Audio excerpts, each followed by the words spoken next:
ओम नमो भगवते वासुदेवाय।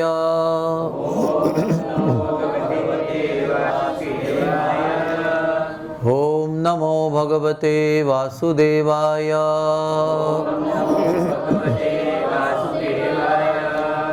ओम नमो भगवते वासुदेवाय।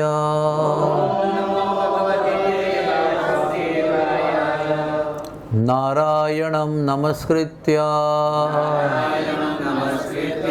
नरं चैव नरोत्तमं देवीं सरस्वतीं व्यासं ततो जयमुदीरये। नष्टप्रायेषु अभद्रेषु नित्यं भागवत सेवया भगवतीरुत्तमश्लोके भक्तिर्भवति नैष्टिकी। कृष्णाय वासुदेवाय देवकी नंदनाय च नंदगोपकुमाराय गोविंदाय नमो नमः। हरे कृष्णा कृष्ण कृष्ण हरे हरे हरे राम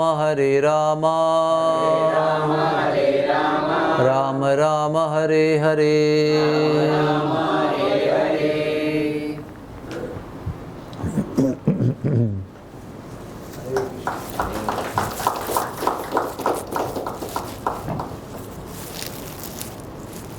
हरे कृष्णा।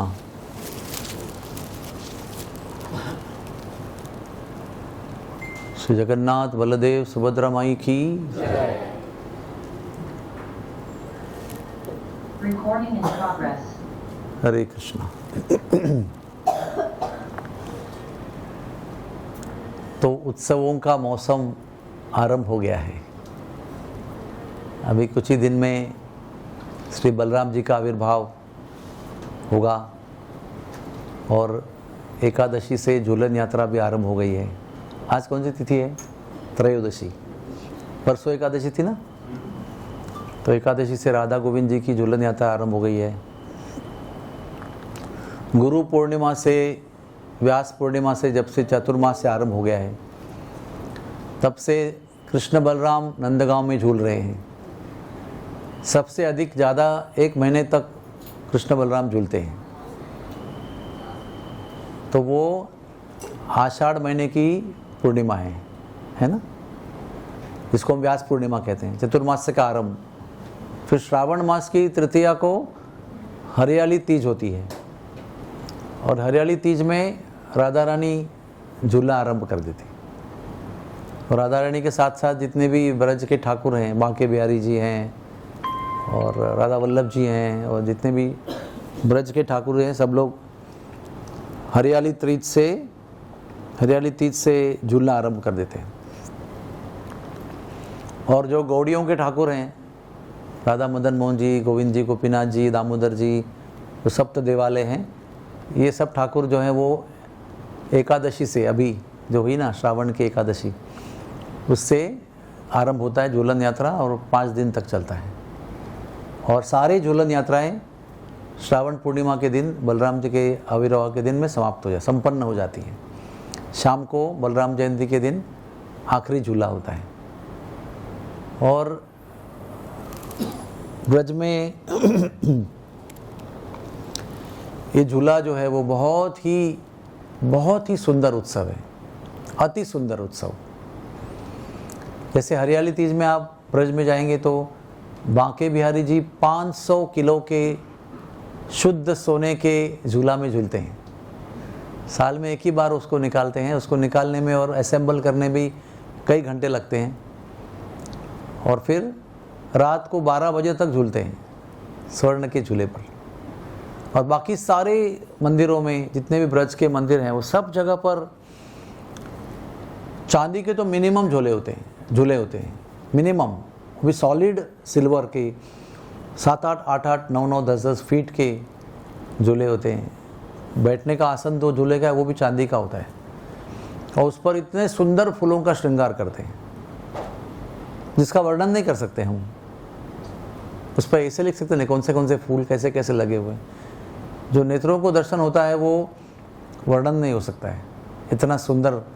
और हमें याद है हम लोग 1989 में गुरु महाराज के साथ में सबसे पहली बार झूलन यात्रा में गए थे, तो दोपहर को 3 बजे निकलते थे अपने कमरे से और रात को 9 बजे तक खाली घूमते रहते थे, ये मंदिर से वो मंदिर, वो मंदिर से वो मंदिर। हर एक मंदिर में अलग अलग प्रकार के झूले होते हैं और सुंदर सुंदर गीत गाते हैं झूला के। राधा वल्लभ संप्रदाय में अलग गीत गाते हैं, बांके बिहारी में हरिदास के संप्रदाय में, स्वामी हरिदास के संप्रदाय में अलग गीत गाते हैं, और राधा रमन में जाएंगे तो अलग गीत गाते हैं, सब शास्त्रीय संगीत। और विशेष बात यह है कि इस महीने में जैसे ही व्यास पूर्णिमा होती है उसके बाद में 2 महीने तक केवल राग मेघ मल्हार में ही गायन होता है ओनली, क्योंकि वर्षा होने का संभव होता है। तो सभी मंदिरों में जो भी झूला के भजन है या गीत है या पद है वो मल्हार में ही गाते हैं, और ये हमें विश्वास है और श्रद्धा है कि मेघ मल्हार राग में गाने से वर्षा होती है। तो ऐसा सुंदर वातावरण रहता है सब जगह पर, और सब लोग 3 से लेकर रात को 9 बजे तक भी घूमेंगे तो भी सारे ब्रज के मंदिर पूरे नहीं होते, तो नेक्स्ट डे फिर नेक्स्ट मंदिर में जाते हैं, लेकिन मेन मंदिर दोबारा करते हैं। जैसे राधा श्याम सुंदर जी का जो मंदिर है सेवा कुंज में, उसमें सबसे अनोखा झूला होता है और मनोरथ भी होता है। मनोरथ यानी कोई लीला भी करते हैं, वहाँ पर भगवान को किसी लीला में श्रृंगार करते हैं। चतुर्मास्य में ये बहुत खूबी है, चतुर्मास्य में सारे ब्रज के जो पुराने मंदिर है उसमें अधिकतर वो होता है मनोरथ, यानी आज ठाकुर जी राधा रानी को खत लिख रहे हैं तो ठाकुर जी के हाथ में बड़ा पेन रहेगा, हाथ में एक पेपर रहेगा और वो लिखने के भाव में रहेंगे। कभी ठाकुर जी श्यामा सखी बने हुए हैं तो राधा रानी का मतलब गोपी का ड्रेस पहना हुआ है और सर में गागर है उनके, और राधा रानी के साथ में जमुना जी जा रहे हैं। इसको कहते हैं मनोरथ, यानी एक संकल्प होता है कौन सी लीला का, उसके अनुसार श्रृंगार करते हैं। तो ऐसे ये 4 महीने व्रत के ज़रूर हैं जिसमें हमें कुछ कुछ चीज़ों को त्याग करना है, लेकिन साथ साथ बहुत आनंद है, इसलिए चतुर्मास्य को व्रत कहा जाता है। व्रत जो खुशी से, आनंद से, प्रेम से किया जाता है। कष्ट प्राप्त करके व्रत करेंगे तो भगवान को भी खुशी नहीं होती है। व्रत प्रेम से करना चाहिए, लेकिन जब प्रेम से व्रत करते हैं तो बहुत ज़्यादा आध्यात्मिक आनंद का अनुभव होता है। तो एनीवे, अभी झूलन यात्रा चल रही है ऑलरेडी। ब्रज में धुआंधार नंदगांव, बरसाना और वृंदावन और गोवर्धन, इस सब जगह पर झूले झूले जा रहे हैं। यहाँ तक कि हर गांव में कोने में हर पेड़ पे आपको रस्सी के झूला मिलेंगे, जिसमें सभी युवा युवती यहाँ झूलते रहते हैं, लड़के लड़कियाँ झूलते रहते हैं, दिन रात झूलते रहते हैं। आप जाएंगे समझो गोवर्धन से बरसाना जाएंगे तो रास्ते में जितने गांव लगेंगे सब में मेन पेड़ में, शाखाओं में लड़के लड़कियां झूलते रहते हैं, ऐसा है। और अभी अच्छी वर्षा भी हो रही है, तो वर्षा के कारण हरियाली छा गई है सब जगह पर। तो बलराम जी का प्रादुर्भाव जो है, आविर्भाव, वो श्रावण महीने के पूर्णिमा के दिन होता है। समय के गणना में 2 प्रकार की गणना होती है। कभी कभी कन्फ्यूजन होगा आपको। अभी आप पूछेंगे ना ब्रज में कौन सा महीना चल रहा है, तो वो बोलेंगे कि भाद्रपद चल रहा है, और हम तो कह रहे हैं कि श्रावण महीना चल रहा है। श्रावण की त्रयोदशी है। श्रावण की कौन सी त्रयोदशी है? ये शुद्ध त्रयोदशी ना। तो वो लोग कहेंगे श्रावण की वद्य त्रयोदशी चल रही है, यानी कृष्ण पक्ष की।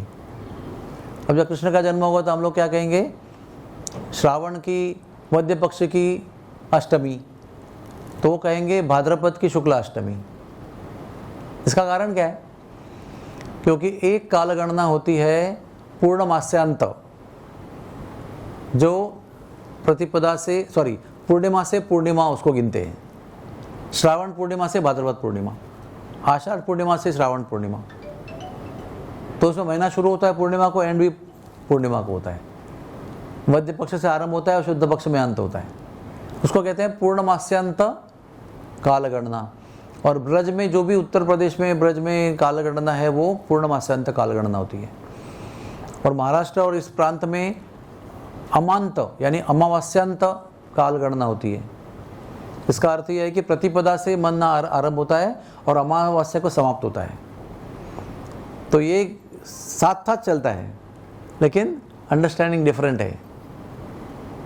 इसलिए आप ब्रज में कहेंगे तो कहेंगे भादो शुक्ला अष्टमी में कृष्ण का जन्म हो रहा है। तो बलराम जी का जन्मदिन जो है वो ब्रज में 3 बार मनाया जाता है। बड़े आश्चर्य की बात है।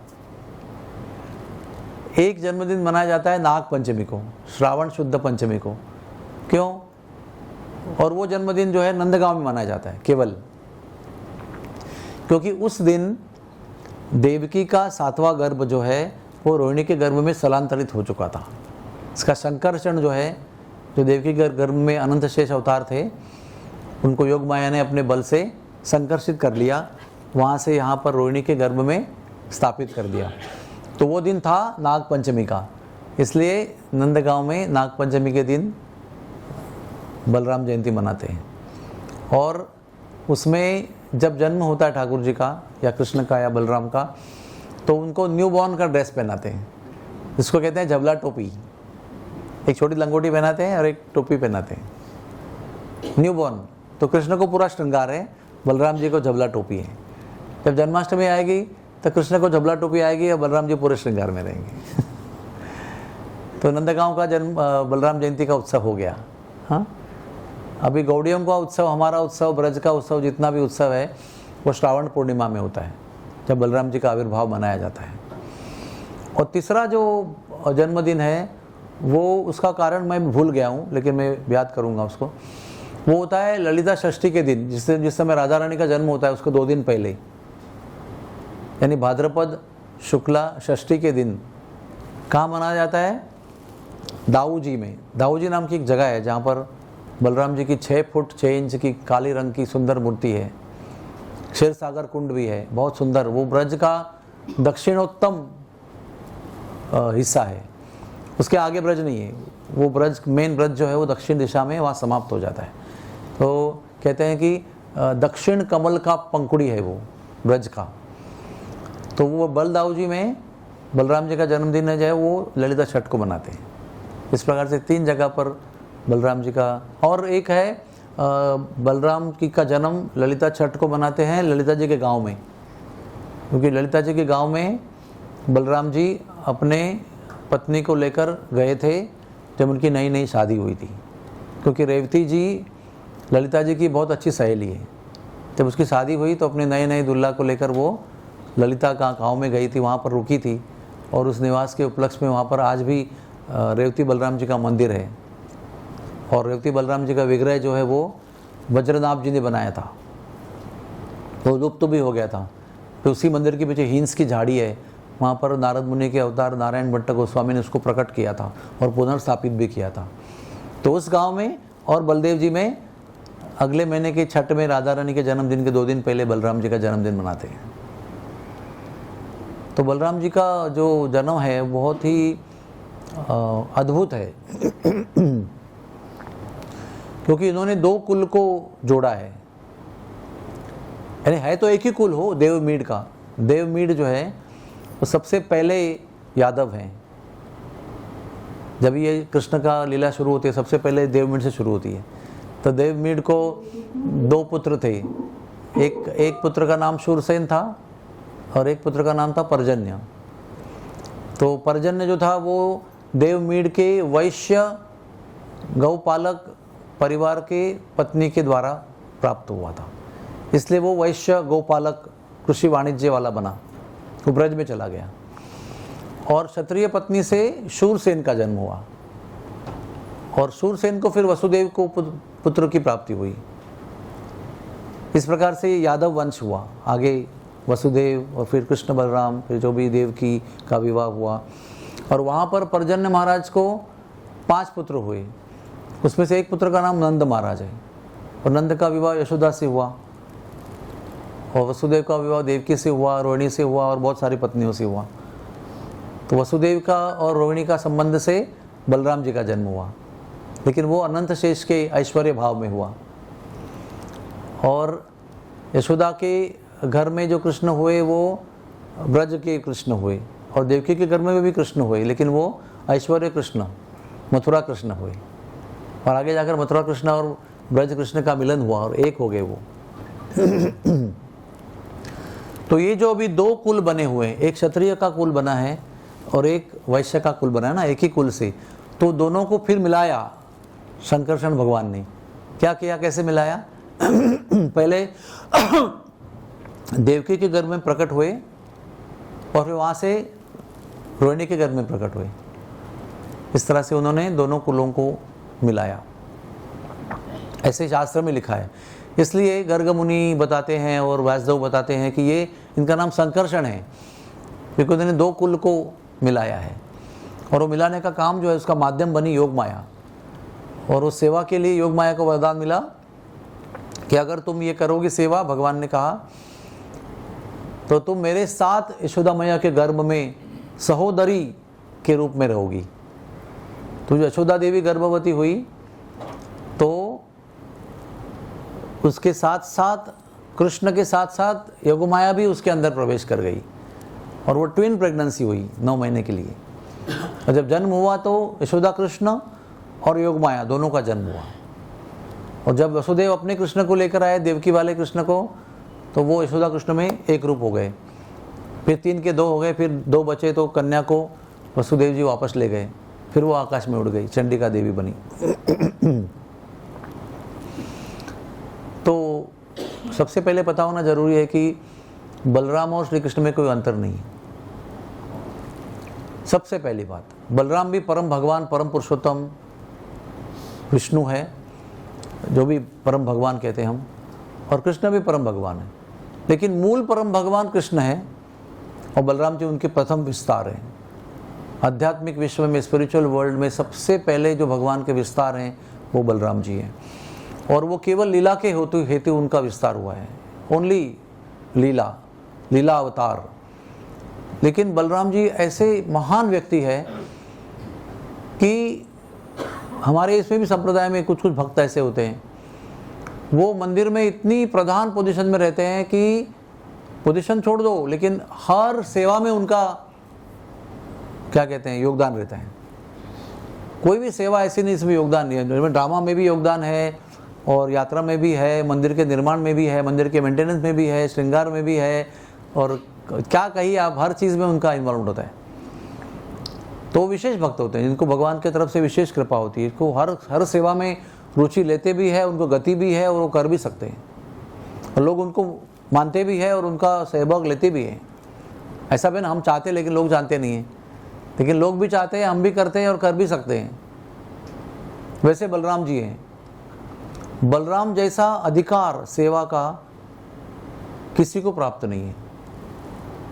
राधा रानी भी बहुत बड़ी सर्वोच्च सेविका है, सर्वोच्च अंतरंगा शक्ति है भगवान की, लेकिन केवल माधुर्य रस में प्रधान है उनका सेवा, और किसी रस में उनकी सेवा नहीं होती है। सर्वोत्तम सर्वोच्च माधुर्य रस की सेवा राधा रानी करती है,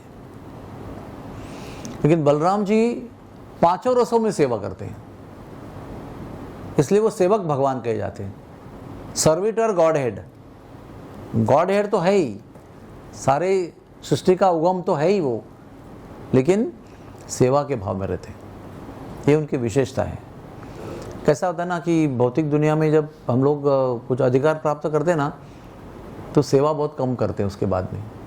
अधिकार प्राप्त होते अधिकार का अभिमान आ जाता है, और जैसे अधिकार आता है उतने अगर अभिमान भी आ गया, नम्रता नहीं बनी रही, तो फिर सेवा कम कम हो जाती है। ये मैं कैसे करूँगा, मैं तो फलाना हूँ, मैं यही कर सकता हूँ, जानते हो मैं कौन हूँ। लेकिन बलराम जी का सर्वोच्च अधिकार और सर्वोच्च पद होने पर भी बलराम जी सर्व प्रकार की सेवा करते हैं।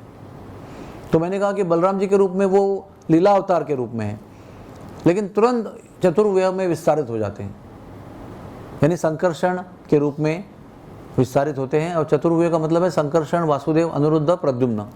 ये चार जो है बहुत विशेष भगवान बलराम जी के अवतार हैं, जो राम, लक्ष्मण, शत्रुघ्न, भरत के रूप में भी त्रेता युग में आते हैं। ये इन्हीं चारों का प्राकट्य है। तो ये संकर्षण के रूप में वो फिर मेंटेनेंस में आ जाते हैं, पूरी तरह से संचालन, यहाँ तक कि गौलोक, वृंदावन और सारे वैकुंठों का निर्माण जो है, ब्रह्म ज्योति का भी निर्माण जो है वो बलराम जी के संकर्षण के अवतार से होता है। फिर संकर्षण दूसरे संकर्षण में विभाजित हो जाते हैं और फिर और टेक्निकल सेवाएं करते हैं। उसके बाद संकर्षण से नारायण का उगम होता है। नारायण पूरे वैकुंठ के अधिपति हैं, निर्माण करता तो बलराम जी स्वयं संकर्षण के रूप में है, लेकिन नियंत्रण जो है वो नारायण के रूप में वो करते हैं। तो पूरा स्पिरिचुअल वर्ल्ड उनके अंदर है। जो भी स्पिरिचुअल वर्ल्ड में हो रहा है, जो भी मैनेजमेंट हो रहा है, वो सब संकर्षण के आधिपत्य में नारायण जी करते हैं। और फिर नारायण जी और विस्तारित होते हैं महाविष्णु के रूप में, और ये महाविष्णु पूरे मटेरियल वर्ल्ड के इंचार्ज हैं। यानी इनडायरेक्टली बलराम ही स्पिरिचुअल वर्ल्ड और मटेरियल वर्ल्ड के अधिपति हैं।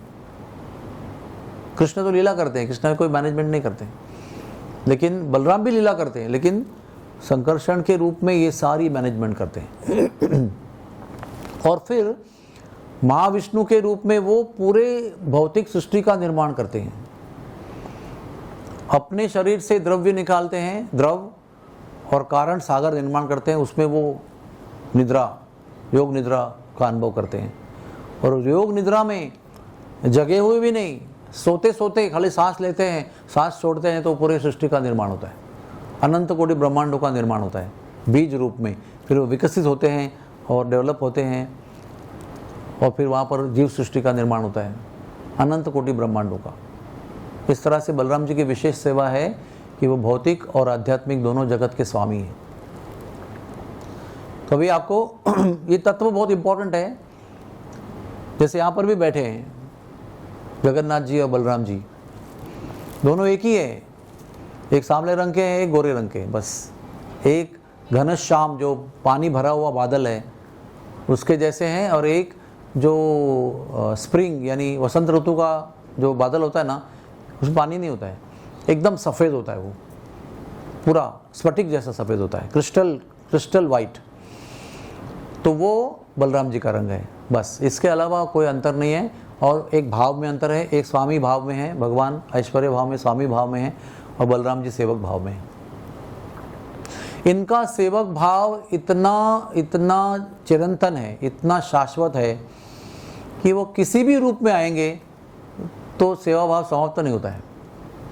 अभी देखो, आपको मैं अभी एक कहानी बताता हूँ। हाँ, त्रेता युग की रामायण की कहानी है। लक्ष्मण जी इन्हीं का अवतार है। लक्ष्मण जी जो है वो संकर्षणी है स्वयं। हाँ, वो कैकेयी के गर्भ से जन्म हुआ उनका, राम के बाद में हुआ।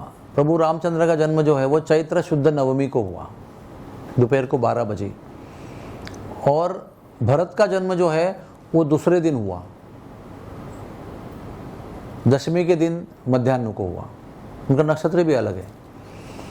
तो टेक्निकली भरत लक्ष्मण जो है वो राम से छोटे हैं। और क्योंकि लक्ष्मण का जन्म जो है वो कौशल्या के हिस्से से हुआ। किसके हिस्से से? वो जो पायसम था ना, यज्ञ पुरुष ने जो पायस दिया था उसको 2 विभाग में किया गया। तो एक भाग जो है वो कैकेयी के हिस्से में आया, एक भाग जो कौशल्या के हिस्से में आया। तीसरी पत्नी प्रधान पत्नी थी उनकी, वैसे तो 350 पत्नियाँ उनकी, लेकिन तीसरी पत्नी प्रधान जो थी पटरानी, वो सुमित्रा थी, वो जूनियर थी। तो उन्होंने बड़े प्रेम से उससे अपना आधा आधा हिस्सा निकाल के दिया। तो कौशल्या ने अपना एक आधा हिस्सा निकाल के दिया और कैकेयी ने अपना आधा हिस्सा निकाल के, 2 आधे हिस्से, मतलब उनके पास में कितना हो गया? पाव और पाव, यानी आधा हो गया ना। इनके पास कितना बचा? पाव और पाव। लेकिन इनके पाव से जो जन्म हुआ वो लक्ष्मण जी हैं। सुमित्रा के गर्भ से कौशल्या वाले इससे जन्म हुआ, उनका नाम है लक्ष्मण जी। इसलिए राम लक्ष्मण में बहुत ज़्यादा लगाव है, इतनी आसक्ति कि उनके बिना रह नहीं सकते। और जो कैकेयी का हिस्सा था उससे शत्रुघ्न हुए, इसलिए शत्रुघ्न कभी भरत से अलग नहीं हुए। राम पर बहुत प्रेम था, लेकिन भरत पर राम से भी ज़्यादा प्रेम था, इसलिए वो भरत को कभी छोड़े नहीं। और उनको डर भी था इस बात का, शत्रुघ्न को, कि अगर मैं राम को देखूं और देखते रहूं तो शायद मेरा प्रेम भरत से हटकर राम पर हो सकता है। इसलिए कभी भी राम का उन्होंने चरणों के ऊपर दर्शन ही नहीं किया, क्योंकि राम का दर्शन इतना मोहक है कि जिसको दर्शन देते हैं वो उन्हीं के हो जाते हैं। तो ये बहुत ट्रांसेंडेंटल रिश्ता है, दिव्य रिश्ता है। हाँ, तो फिर छोटे भाई का रूप में जन्म हुआ, तो बचपन से इतने से थे, राम की सेवा में ही थे, खेल में भी राम की सेवा करते थे, मस्ती में भी राम की ही सेवा में रहते थे, है ना। कुछ शरारतें भी किए उन्होंने, अधिक वर्णन नहीं, लेकिन उसका अध्यात्म रामायण में और आनंद रामायण में, ये दो कई प्रकार के रामायण, इसमें आनंद रामायण ये व्यासदेव जी ने लिखा है, तो उसमें थोड़ी थोड़ी बाल लीलाओं का, नटखट लीलाओं का वर्णन भी है। माखन चोरी भी किया उन्होंने, छिना झपटी भी किया है, मस्ती मजाक भी किया है, लेकिन कम किया है। तो जब बड़े हो गए, तो जब वनवास का समय आया तो लक्ष्मण जी वनवास चले गए राम के साथ। नो क्वेश्चन, मैं आपके साथ रह सकता नहीं हूँ आपके बिना, जहाँ पर आप हो वही मैं जाऊँगा, कुछ भी हो, खाने को मिले नहीं मिले, सुविधा हो असुविधा हो, जहाँ आप हो वही मैं रहूँगा, जहाँ आप है वही मेरी अयोध्या है। तो जंगल में चले गए, जंगल में बहुत उन्होंने सेवा किया। 13 साल जो है, 14 साल लक्ष्मण जी ना सोए ही नहीं, क्योंकि दिन भर तो सेवा में लगे रहते थे, खाना खिलाओ, ये करो, जड़ी बूटियाँ लेके आओ, पत्ते लेके आओ, ये लेके आओ, पानी लेके आओ, और क्या चाहिए क्या नहीं वो देखो, फल काट के दो। और रात में जब सोते थे तो चरण दबाते थे, और सो गए तो फिर रात भर पहरा देते थे, कोई श्वापद, हिंस्र श्वापद ना आ जाए, कोई जंगली जानवर ना आ जाए, कोई राक्षस ना आ जाए, तो पहरा देते थे। अनेक अधिकतर वीरासन में बैठते, धनुष तान कर। आपने कभी वीरासन किया है? कभी वीरासन करके देखो, आप सो नहीं सकते उसके अंदर कितना भी थके रहेंगे और वीरासन में बैठेंगे तो आपको नींद नहीं आ सकती है, वो पोजीशन ही ऐसी है। तो नींद नहीं आना चाहिए, इसलिए वो उसी में आसन में बैठते थे। और 14 साल निद्रा देवी को परास्त किया उन्होंने। निद्रा देवी आती थी बार बार, वह कहती थी कि अयोध्या में जाओ, मेरी पत्नी जो है वो भी नहीं सो रही है। तो वो कहती थी कि और कहीं चले जाओ, जब मेरे पति नहीं सो रहे तो मैं भी सो नहीं सकती, तो वो भी उसको भगा देती थी। तो निद्रा देवी कभी भी लक्ष्मण को आके उनकी पत्नी को परास्त नहीं कर सकती थी। खैर कोई बात नहीं, वनवास का आगे काम चलता रहा, काफ़ी दुख हुए वनवास में, लेकिन दोनों ने साथ में झेले। सीता जी का हरण हुआ तो दोनों दुखी थे, लेकिन 2 प्रसंग ऐसे हैं उसमें लक्ष्मण बहुत ज़्यादा दुखी हो गए, और उसका कारण यही था कि वो छोटे भाई थे। अगर बड़े भाई होते तो फिर वो कुछ और करते और फिर ये नहीं होता, लेकिन छोटे भाई होने के नाते उनको कुछ नहीं कर पाए वो। मुझे एक विचार आया सुबह आज कि वो अगर चाहते तो उस समय भी विद्रोह कर सकते थे। नहीं नहीं भैया मुझे ये पसंद है, मैं नहीं करूँगा, ये छोड़ के मैं कुछ भी बोला मैं करूँगा। तो मुझे क्या लगा कि जो भी रोल अदा कर रहे हैं ना, उसकी तरह उसके प्रति पूरी समर्पित है। ये इस रोल में आए हैं और रोल एंड होने तक उसी में समर्पित रहेंगे, उसमें बीच में कोई स्क्रिप्ट चेंज नहीं करेंगे। हम भी इस दुनिया में बहुत रोल लेकर आए हैं। हाँ, एक डॉक्टर का रोल लेकर आए हैं, कोई पति बनकर आए, कोई पत्नी बनकर आए, कोई बेटा बनकर आए, हमारे सब बहुत सारे रोल हैं। तो कभी कभी हमारे रोल में हमको अच्छा लगता नहीं, मैं छोटा भाई क्यों, हाँ मेरे 4 बड़े भाई हैं, अरे सब लोग को सुनना पड़ता है ना। कभी भी इंडिपेंडेंस कुछ नहीं कर सकते, वो बोलेंगे इसका हाथ पकड़ के जाओ, इसके बिना खेलो मत। तो लगता था कि मैं बड़ा भाई क्यों नहीं बना लेकिन हम लोग अपना रोल चेंज कर सकते हैं क्या? नहीं, छोटा भाई रहेगा ना। झगड़ा करके जा सकते हो लेकिन छोटा ही रहोगे आप कुछ भी करोगे तो लक्ष्मण जी का मैं सोच रहा था कि अपने ये छोटे भाई के रोल के प्रति समर्पित थे वो।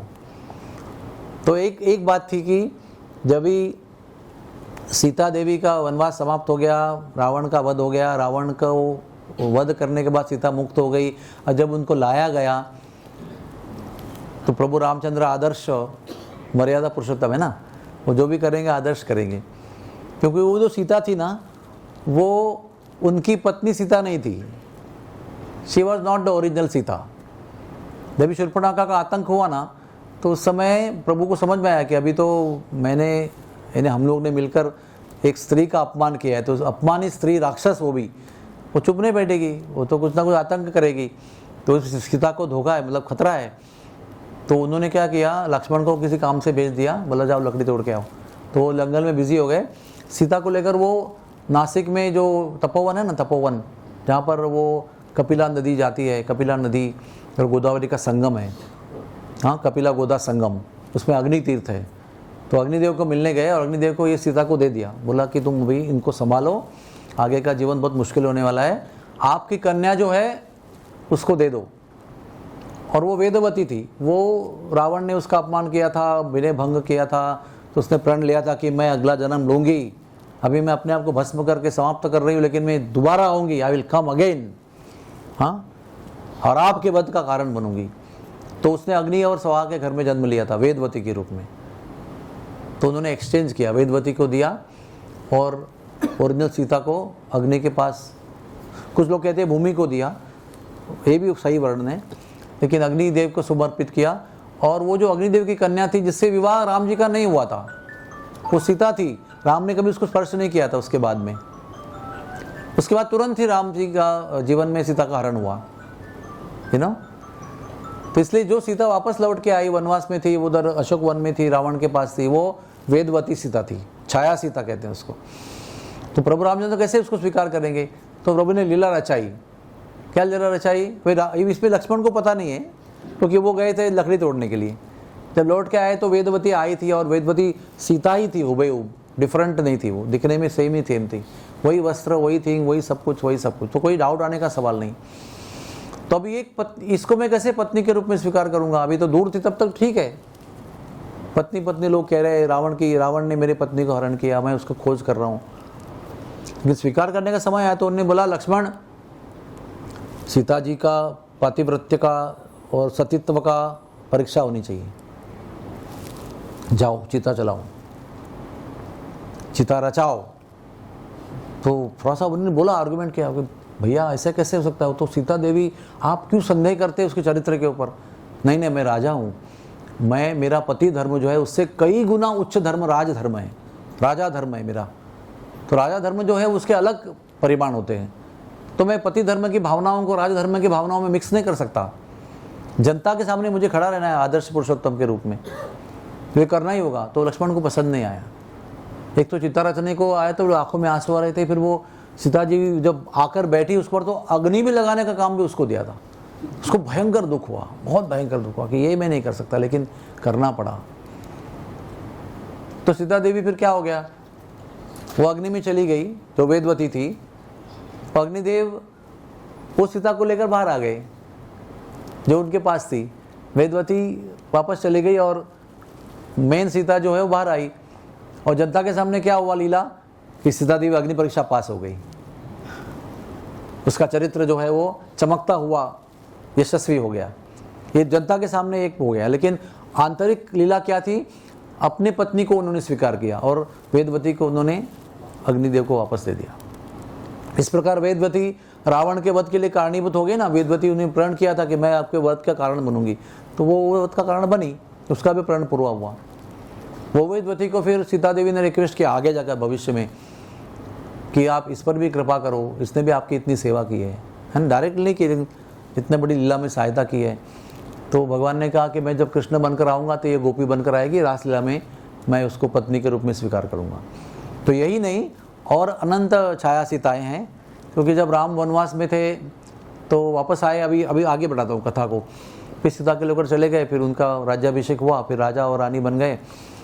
वो एक दिन धोबी ने बोला ना, उसकी पत्नी कहीं एक दिन दूर घर के बाहर रही थी, वापस लौट के आई तो बहुत झगड़ा हो गया।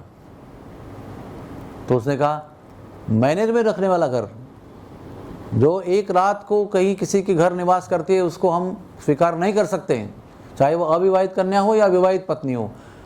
मैं थोड़ी राम हूं जो 1 साल बाहर रहने के बाद भी पत्नी को स्वीकार करता है।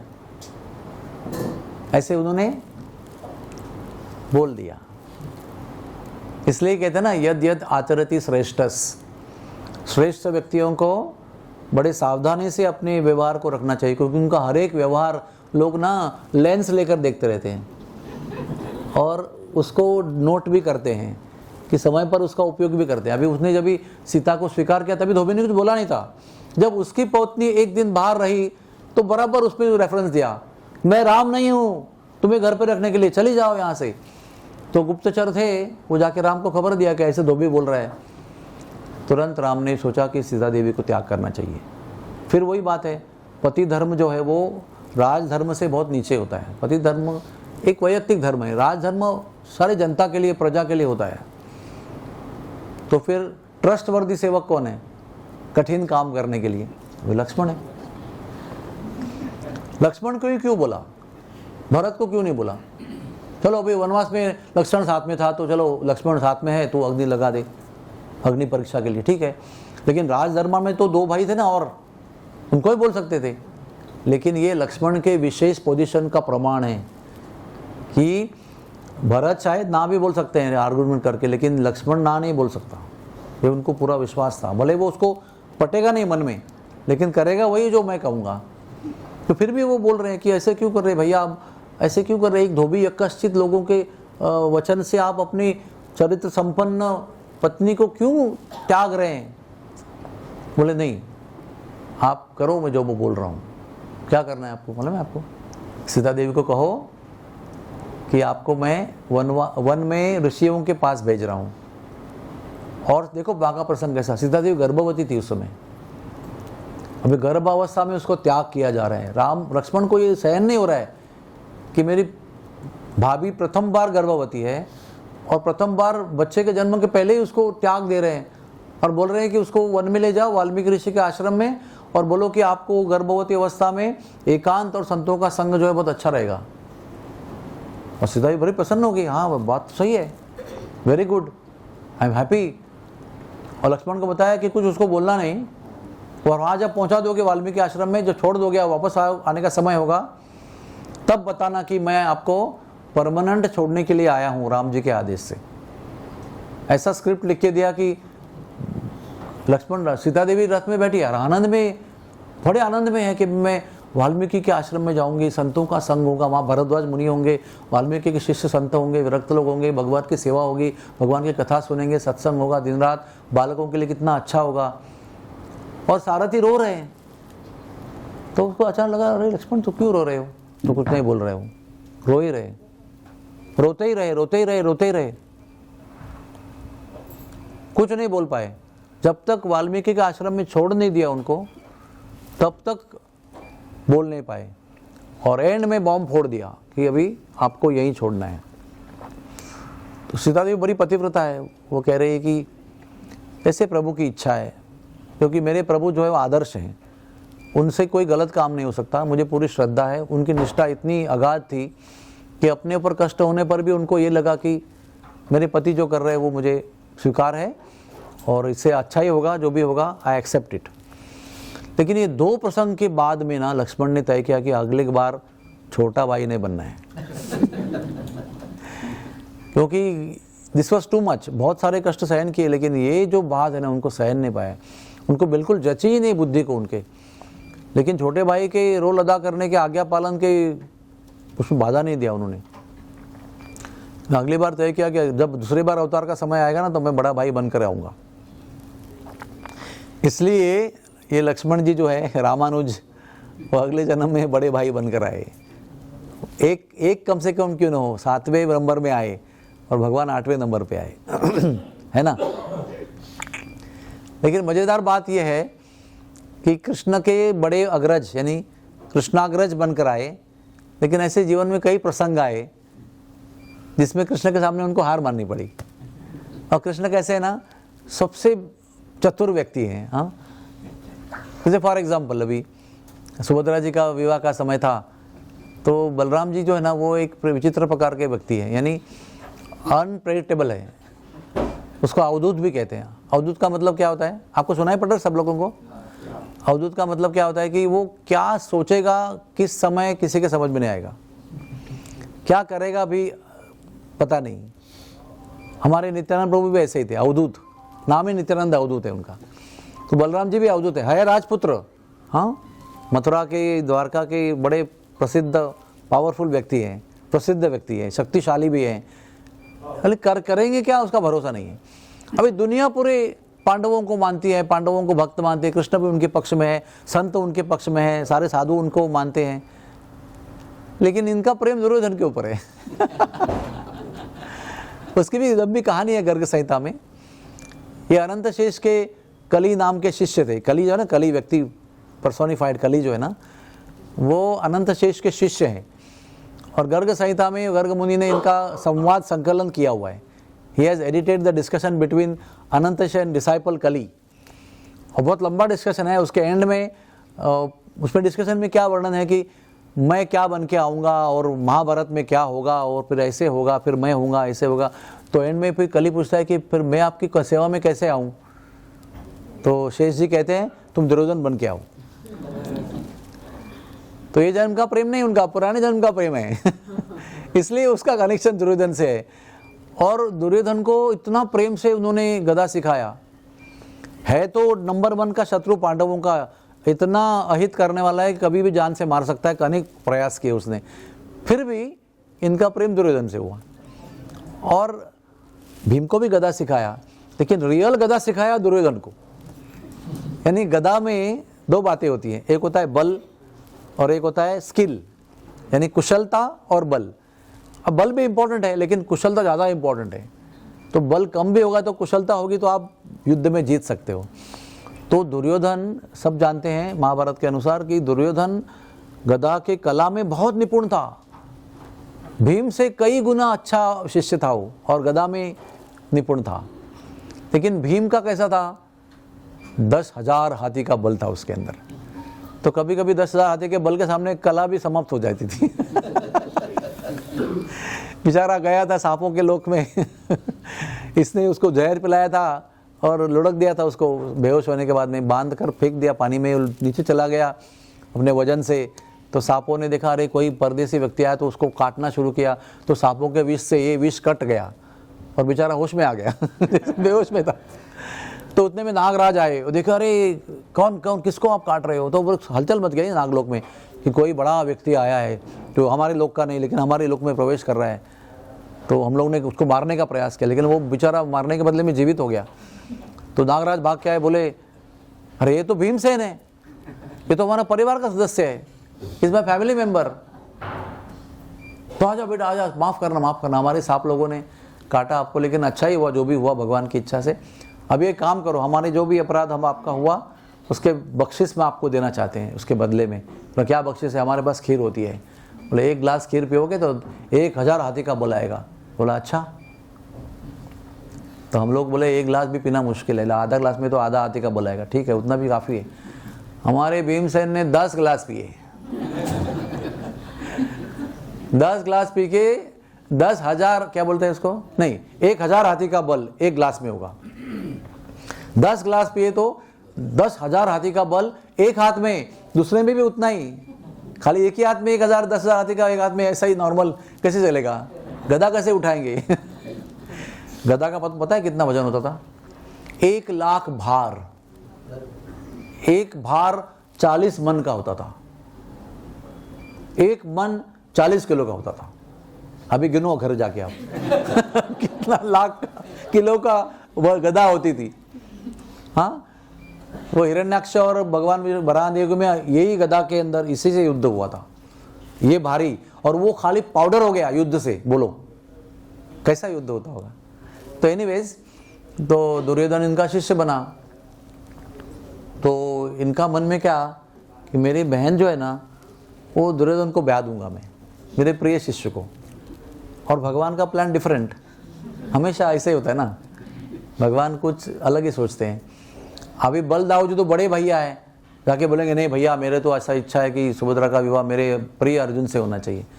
तो भैया नहीं मानेंगे, तो लीला करना पड़ेगा, कुछ करना पड़ेगा, चालूगिरी करनी पड़ेगी। तो भगवान ने अर्जुन को बोला तुम ना बलराम जी के आश्रम में जाओ और सन्यासी बनकर जाओ और वहाँ पर रहो और भैया को जाके बोला, भैया एक बड़े सन्यासी है, बहुत दूर से आए, मैंने उनका संग किया है, बड़ा प्रभावित हूँ, मैं चाहता हूँ कि मेरा संग मिला है मुझे, आपको भी मिलना चाहिए, तो मैं आपके महल में उसको भेज रहा हूँ। और सुभद्रा को बोला, भैया को बोला कि सुभद्रा से उनकी सेवा करना अच्छी तरह से। कैसा प्लानिंग करते ना, बढ़िया एकदम। तो फिर सुभद्रा को भी आके भैया ने बोला, बड़े भैया ने, देखो सुभद्रा बड़े सन्यासी है, बड़ा अच्छा ख्याल रखना उनका।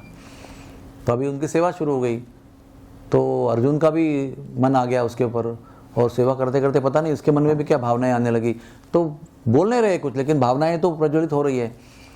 तो एक दिन अर्जुन को भगवान ने बोला, अभी तुम सुभद्रा का हरण करो। क्या प्लान है जबरदस्त, देखो ना, एक तो सन्यासी बना दिया गृहस्थ आदमी को, पूरा तगड़ा खाते पीता आदमी, एकदम गृहस्थ, एकदम बढ़िया शक्तिशाली व्यक्ति, कोई त्याग भी तो है नहीं, यानी अच्छा गृहस्थ आदमी है, तो उसको सन्यासी बना दिया। अभी बोल रहा है बलराम जी की बहन जो है उसको, मतलब हमारी बहन भी है लेकिन मेरे बड़ी भैया के घर पे रहने वाली बहन जो है उसको भगा के लेके जाओ, लेकिन एक बात ध्यान रखना, जब भगाओगे ना उसको तो रथ का लगाम उसके हाथ में देना, और तुम रथ चलाओ, मैं पीछे बैठूंगा। तो समझ में नहीं आया ऐसा क्यों, मतलब मैं बोलता वैसे करो, आप ज़्यादा पूछो मत, अभी ऐसा समय ज़्यादा एक्सप्लेन करने का नहीं है अभी। मेरी बात सुनो, कभी कभी ना बड़ों की बात सुनना चाहिए, समझ में आया तो अच्छा है, नहीं आया तो भी सुनना चाहिए, क्योंकि वो कैसे सही है वो बाद में पता चलेगा आपको, अभी समझ में नहीं आएगा तो भी निष्ठा के साथ में पालन करना चाहिए। तो अर्जुन ने वैसे ही किया, भगा तो ले गए, रथ में बिठाया, बोले सुभद्रे ये लो तुम रथ चलाओ। तो सुभद्रा को तो प्रेम हो ही गया था, उसको भी प्रेम हो गया था, तो प्रेम कन्फर्म हो गया कि मुझे भगा के ले जा रहे, तो उधर रेडी है वो, बोला चलो मैं चलाऊंगी रथ। क्षत्राणी है ना वो, क्षत्रिय की कन्या है, तो उसको रथ चलाना सब आता है। इतने में बलराम जी को पता चला, अरे घर में अर्जुन एक तो सन्यासी बनकर आके चीटिंग किया, मुझे आके प्रपोज करते ही समझो माता के तरफ से, तो भी अलग बात थी, मैं सोचता उसके बारे में, लेकिन इतना कुकर्म किया मेरे घर पे, सन्यासी आकर मेरी श्रद्धा के साथ में खिलवाड़ किया, क्योंकि सन्यासी का आदर करता हूँ, सेवा करता हूँ, तो सन्यासी बनकर आया और ऊपर से मेरी बहन को भगा के लेके गया। तुरंत अपना गदा उठाया, बोले इसको मैं स्मैश कर दूंगा, आज अर्जुन का जीवन समाप्त है, कुछ ही क्षणों का जीवन है उसका। और निकले पूरा क्रोध में आकर, क्योंकि बलराम जी का एक स्वभाव है, जब गुस्सा आता है ना तो ऐसा आता है कि सब लोग उसमें जल जाते हैं। कई बार उन्होंने अपने गुस्से का प्रदर्शन किया है। तो निकले, तुरंत कृष्ण भाग भाग किया, अरे भैया भैया कहाँ जा रहे हो, क्या हो गया, तुम जानते नहीं हो, तुम्हारा वो अर्जुन उसने इतना गलत काम किया है, मुझे एक तो फंसा दिया, ऊपर से मेरी बहन को लेकर गया, आज मैं उसको जीवित नहीं छोड़ूंगा। बोले भैया इतने नाराज क्यों होते हो, आपका ऐसा कहना है कि अर्जुन ने सुभद्रा को हरण किया हुआ है, ऐसा देख लो एक बार दूर से कौन रथ चला रहा है। तो वो देखा उन्होंने ऐसा, अरे सुभद्रा जी रथ चला रही है। बोले भैया जब कोई किसी को भगा के ले जाता है तो वो रथ चलाता है क्या, भगाने वाला रथ चलाता है, और जो चुराई वस्तु उसको पकड़ के ऐसे रथ चला के भागते रहता है। ये तो उल्टा, चुराने वाला आराम से बैठा है और सुभद्रा देवी रथ चला रही है, ऐसे कैसे हो सकता है। तो आप कैसे कह सकते हो कि अर्जुन ने उसको भगाया है, लगता है सुभद्रा ने अर्जुन को भगाया है। तो अभी क्या बोलेंगे आप, सुनो ना, अगर गलती से अर्जुन भगा के लेके अर्जुन रथ चलाता होता था तो फिर उसकी मृत्यु निश्चित थी।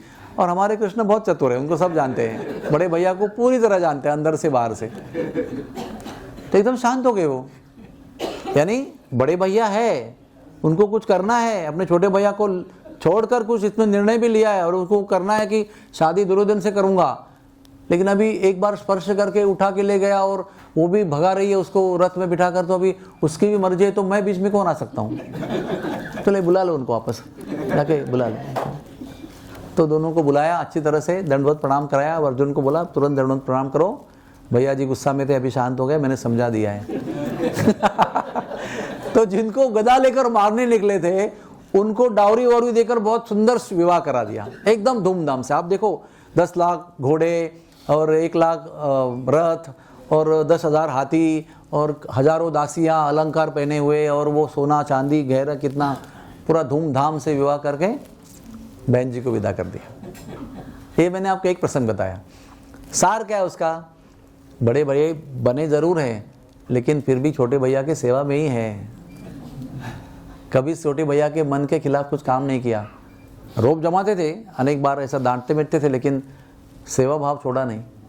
डांटते भी थे, वो वात्सल्य भाव में डांटते थे। बड़े भैया के रूप में माता के आज्ञा से उनकी रक्षा करते थे। माता बोलते तुम बड़े हो ना, वो बहुत नटखट है, बहुत शरारती है, भाग भाग के जमुना जी में कूदेगा ना तो फिर मुश्किल हो जाएगा। तुम वो जब चलेगा ना भागते हुए, तो तुम बड़े बड़े ग्वाल वालों को लेकर लेफ्ट में एक चेन बना देना ऐसी, ताकि वो चेन को लांग कर नदी में नहीं जा सकेगा। जैसे भागने लगेगा सब लोग लाइन से खड़े रहना, उसके आगे आगे चलना, ताकि वो इधर से नदी में नहीं जाएगा। और बोलते थे तुम्हारा जिम्मेदारी है, तुम जाओगे ना, तुम्हारी जिम्मेदारी पे छोड़ रही हूँ उसको, नहीं तो कोई नो कौचारण, हाँ घर में बैठो, लेकिन तुमको जिद है ना, तुम्हारी जिम्मेदारी है, कृष्ण को कुछ नहीं होना चाहिए। तो ये बेचारे सेवा में है। जब कृष्ण को थकान होती है तो गोद में सुलाते हैं, उनको दुलारते हैं। कभी कृष्ण के चरण अपने गोद में लेते हैं, उनको चरण दबाते हैं। ऐसे है बलराम जी, बहुत बड़े बड़े प्यारे। और कभी कभी लीलाओं को रचाने के लिए बहुत झगड़े भी करते हैं, कंप्लेंट भी करते हैं। इन्होंने मट्टी खाया, मैंने देखा मेरी आंखों से। वो बोल रहा है नहीं नहीं ये गेम में हार गया इसलिए कंप्लेंट कर रहा है। नहीं नहीं भैया गेम हारने का सवाल नहीं है, लेकिन मट्टी खाना अच्छा है क्या बताऊँ। खाना हमारा बीमार हो जाएगा। देखो मैंने बोला 3-4 दिन से बोल रहा हूँ, रोज मट्टी खा रहा है। ऐसे भी होता है शरारते। साख्य भाव में भी होता है, दास्य भाव में सेवा करते हैं। हाँ, शांत भाव में टेबल कुर्सी पलंग अलंकार मुकुट सब बन जाते हैं। वात्सल्य भाव में बड़े भाई की सेवा करते हैं। और माधुर्य भाव में क्या करते हैं, अनंग मंजरी बन जाते हैं। राधा रानी के घर में जन्म लेते हैं गोपी के रूप में, अनंग मंजरी। और श्रृंगार रस में सेवा करते हैं। हाँ, ललिता जी की प्रधान मंजरी सेविका जो है वो अनंग मंजरी है। प्रधान तो नहीं है, मतलब एक रूप मंजरी है, एक लबंग मंजरी है जो रूप गोस्वामी सनातन गोस्वामी बने, और तीसरी अनंग मंजरी है। हर एक गोपी की, प्रधान गोपी की 3 मंजरियाँ सेविका होती है। तो प्रधान गोपी की प्रधान सेविकाओं में से अनंग मंजरी है, और उसमें फिर वो रास लीला में, सब लीला में, श्रृंगार रस में सेवा करती है। तो ऐसे बलराम जी का जन्म आ रहा है बहुत नज़दीक। सारा बल शक्ति और आधार जो है वो बलराम जी है हमारे भक्ति का। बोलो बलराम जी महाराज की। Thank you very much. Hare Krishna.